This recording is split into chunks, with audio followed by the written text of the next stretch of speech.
পর্বত আরোহী ঘুমাচ্ছেন। হঠাৎ গভীর রাতে তারা এমন কী অনুভব করলেন যার কারণে তারা তাঁবুর দরজা দিয়ে বেরিয়ে না গিয়ে তাঁবুর কাপড় কেটে বাইরে বেরিয়ে চলে গেলেন। তাদের অনেকের পায়ের জুতো ছিল না, শীত থেকে বাঁচার জন্য কোনো গরম পোশাকও ছিল না।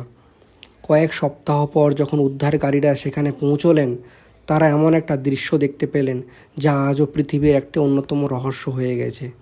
কি ঘটেছিল সেই রাতে, কি হয়েছিল সেই রাতে, সেই রহস্যময় ঘটনাটা কি ছিল? এটাই হলো ডায়ালটো পাস মিস্ট্রি।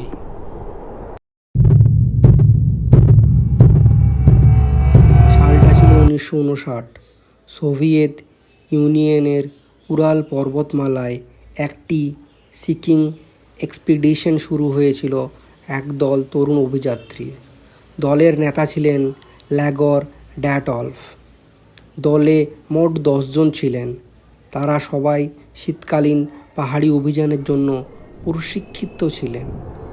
তাদের পরিকল্পনা ছিল একটি কঠিন রুট অতিক্রম করা, কিন্তু পথে একজন সদস্য অসুস্থ হয়ে ফিরে যান।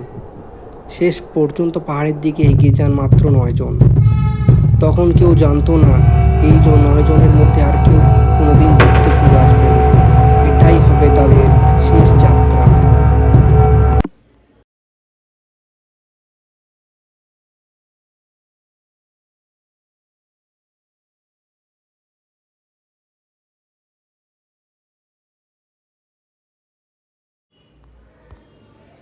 ফেব্রুয়ারির শুরুতে দলটি একটি তুষার ঢাকা ঢালে ক্যাম্প তৈরি করে।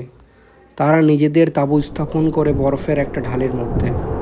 পরে তদন্তকারীরা জানতে পারেন তাঁবু বসানোর জন্য দলটি তুষারের এক ঢালের কিছুটা কাটাকাটি করেছিল। রাত বাড়তে থাকে, বাইরের তাপমাত্রা অত্যন্ত কমে যায়, মাইনাস টেম্পারেচার নেমে আসে। চারদিকে ঘুটঘুটে অন্ধকার, প্রচণ্ড এক শীত। তারপরে কোনো এক সময় ঘটে যায় সেই অজানা ঘটনা।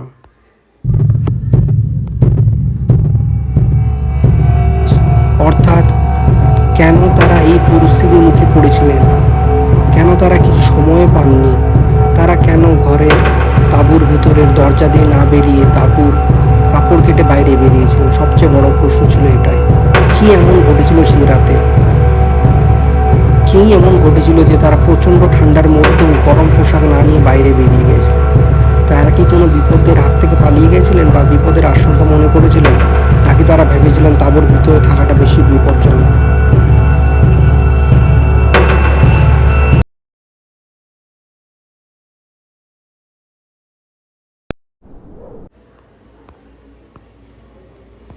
উদ্ধারকারীরা তাঁবু থেকে পাহাড়ের নিচের দিকে তাদের পায়ের চিহ্ন দেখতে পান। চিহ্নগুলো বন অঞ্চলের দিকে যাচ্ছিল। প্রথমে কয়েকজনের দেহ পান এবং একটি গাছের কাছাকাছি তাদের ক্ষতবিক্ষত দেহগুলো পড়েছিল।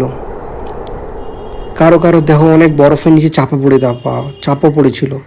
অনেকের মৃত্যুর কারণ কেউ কেউ বলে হাইপোথার্মিয়ার কারণে হয়েছিল।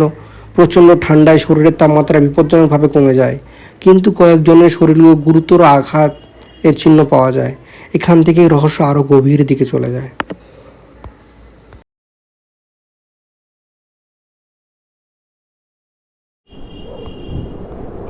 এই ঘটনার পর কয়েক দশক পরে একের পর এক বিভিন্ন ধরনের থিওরি সামনে নেমে আসে।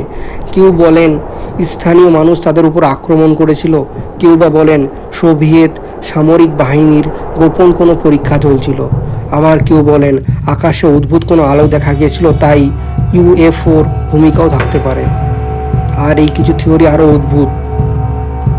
এমনই বিভিন্ন ধরনের থিওরি সবার মুখ দিয়ে বেরিয়ে আসে কিছু দশকের পর থেকে। কিন্তু এইসব থিওরি বেশিরভাগ পক্ষে নির্ভরযোগ্য প্রমাণ পাওয়া যায়নি। তাই আমাদের এই জিনিসটা মনে রাখতে হবে, থিওরি আর ফ্যাক্ট একই জিনিস নয়।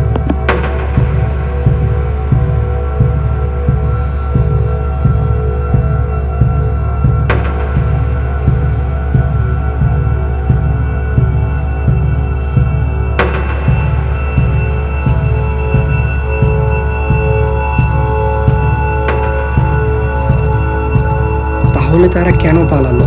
এই থিওরি সত্যি হলেও সম্ভাব্য ঘটনা এমন হতে পারে, রাতে তাঁবুর ওপর বা আশেপাশে কোনো স্নো লেপের চাপ তৈরি হয়, যার কারণে পর্বত আরোহীরা মনে করে যে তাঁবুর ভিতরে থাকা একটা তাদের বিপজ্জনক হয়ে যেতে পারে, তাই তারা তাঁবু ছেড়ে দ্রুত নিচের দিকে চলে যাওয়ার চিন্তা ভাবনা করে।